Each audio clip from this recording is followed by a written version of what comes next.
नमस्कार sir. Sir साहेब। Sir क्या नाम है आपका? मेरा नाम पतिराम दास है। ग्राम सिरना भाठा, धमधा, दुर्ग दुर्ग जिला छत्तीसगढ़ से हूँ। सर संत रामपाल जी महाराज से नाम दीक्षा आपने कब ली? 31 जुलाई सन 2016 को मैं संत रामपाल जी महाराज से नाम दान लिया। सर अभी तक क्या क्या भक्ति साधनाएं की हैं आपने? संत रामपाल जी महाराज से नाम दीक्षा लेने के पहले मैं सभी देवी देवताओं का पूजा करता था। यहाँ तक कि मैं 38 साल तक गायत्री परिवार में रह करके पूजा पाठ, यहाँ तक कि मैं 2 बार अपने गांव में गायत्री यज्ञ भी करवाया। सभी देवी देवताओं का मैं पूजा करता था और मैं पूजा करते करते ये देखता था कि मुझे इससे कोई लाभ नहीं हो रहा है।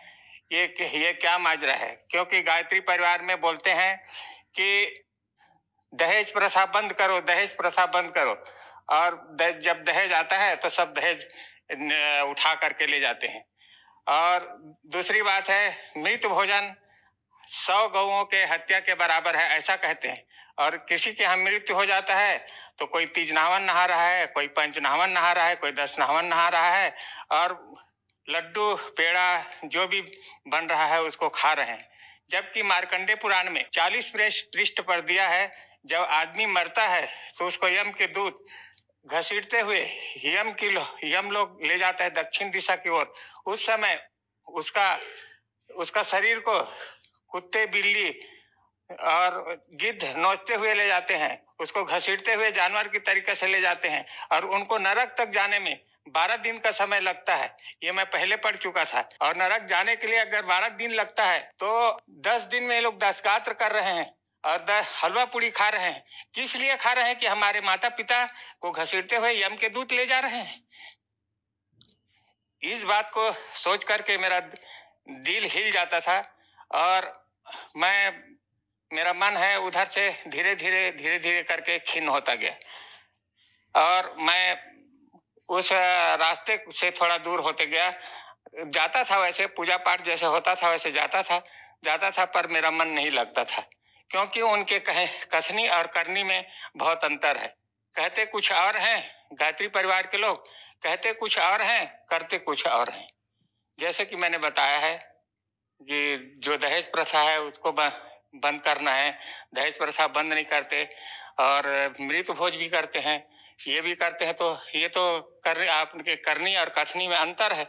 मैं इसलिए ना मेरा मन विचलित होता गया। सर जैसे कि आपने बताया कि आप 35 साल से गायत्री परिवार से जुड़े थे, तो आप संत रामपाल जी महाराज जी की शरण में कैसे आए? एक दिन भगत जी, मेरे घर में छोटा सा किराना दुकान है, किराना दुकान से उतर करके 9 बजे मैं अपने घर की ओर जा रहा था। मेरे दुकान है के पीछे के घर है, घर में जा रहा था तो मेरे यहाँ का एक भगत है, मैं उसको जानता नहीं था कि रामपाल जी महाराज जी से नाम दीक्षा ले चुके हैं करके, मैं नहीं जानता था। उन्होंने बोला कि भैया आप चल कैसे रहे हो, आपका कमर इतना कैसे झुक गया है? मैं ऐसा झुक गया था। तो बोले कि आप इतना झुक करके कैसे चल रहे हो, ऐसा तो पहले नहीं चलते थे। और मैं बोला भाई मेरे एक साइटिका है और साइटिका का भी दवाई लिया नहीं हूँ, इसलिए मैं ऐसा चल रहा हूँ और खाना खा करके लूंगा, ऐसा बोलते हुए मैं चला गया। दूसरे दिन वो पुस्तक लेके आए, ज्ञान गंगा और गीता तेरे ज्ञान अमृत और ये देवी भागवत वेद लेकर के आए। उन्होंने बोला भैया इसमें देखो ऐसा ऐसा लिखा है, आप तो गायत्री परिवार से जुड़े हुए हो, सभी ग्रंथों को आप जानते हो, सबकी जानकारी आपको है, मैं जानता हूँ कि आप ऐसा ऐसा काम करते हो, मेरे को नामदान भी दिलाया हो गायत्री परिवार में, तो आपको मेरे बात मानना पड़ेगा और मेरी बात मान करके आप रामपाल महाराज जी से नाम दीक्षा ले लो और आपका ये बीमारी ठीक हो जाएगा। तो मैं बोला भैया मैं तो गुरु बना लिया हूँ, दूसरा गुरु कैसे बनाऊंगा?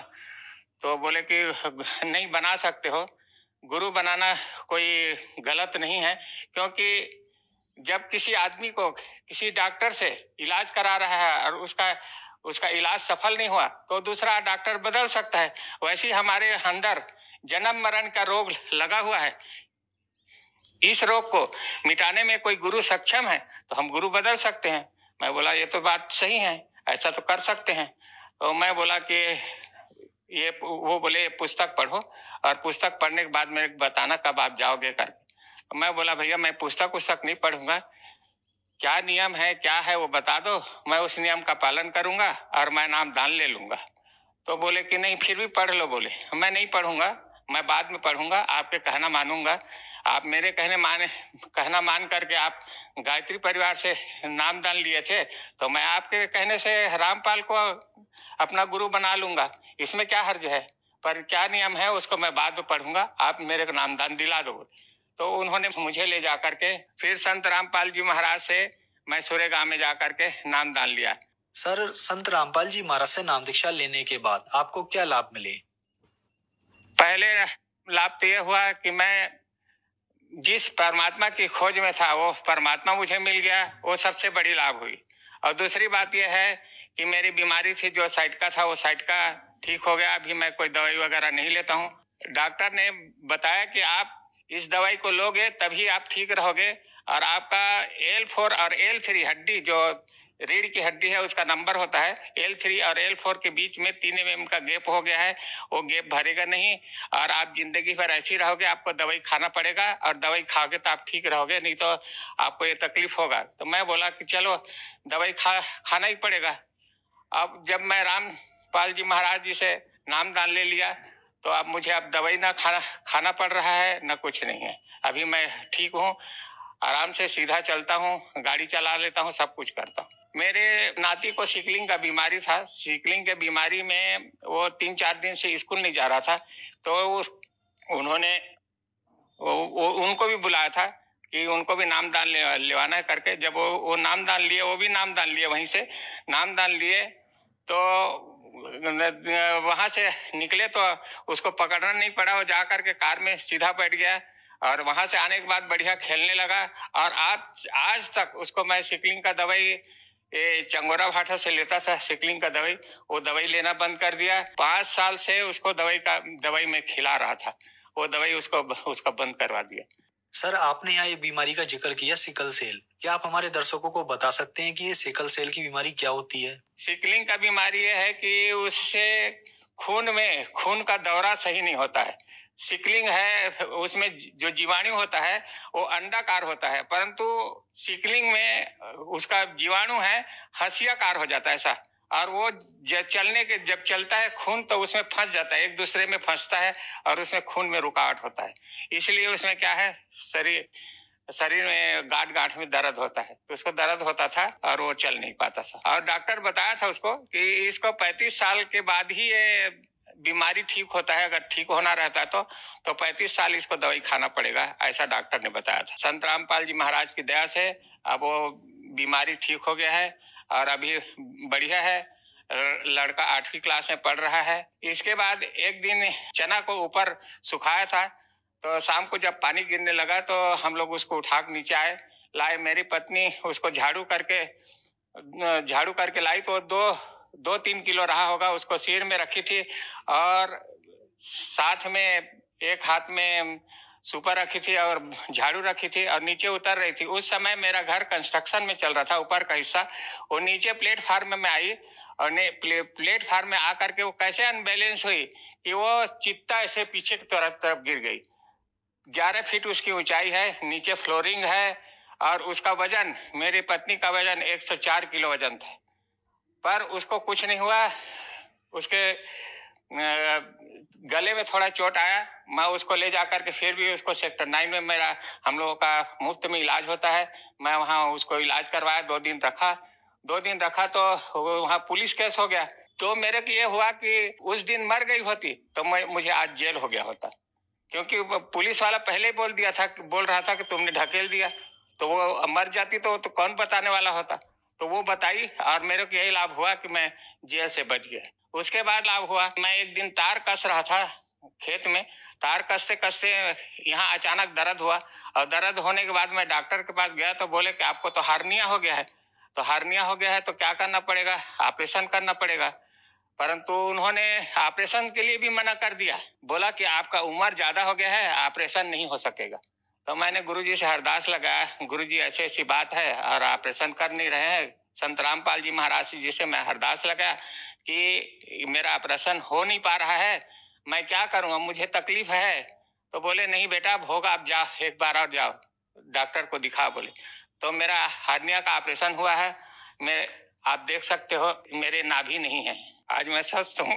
उसके बाद मेरा एक और लाभ हुआ कि जबलपुर में ये कबीर प्रकट दिवस हो रहा था, वो 17 तारीख को हुआ। तो 14-15 तारीख को, 17 तारीख तो कार्यक्रम होना था, 14-15 तारीख को मेरे घर में ट्यूबवेल है, वो ट्यूबवेल में पानी आना बंद हो गया। तो मैं बोला अब तो प्रकट दिवस में नहीं जा पाऊंगा, क्योंकि घर में 3-4 लोग किराएदार हैं, उनके लिए भी पानी की व्यवस्था करना पड़ेगा, घर में जानवर है उनके लिए भी पानी की व्यवस्था करना पड़ेगा। क्या करूं, परमात्मा करके मैं रात भर रोते रहा।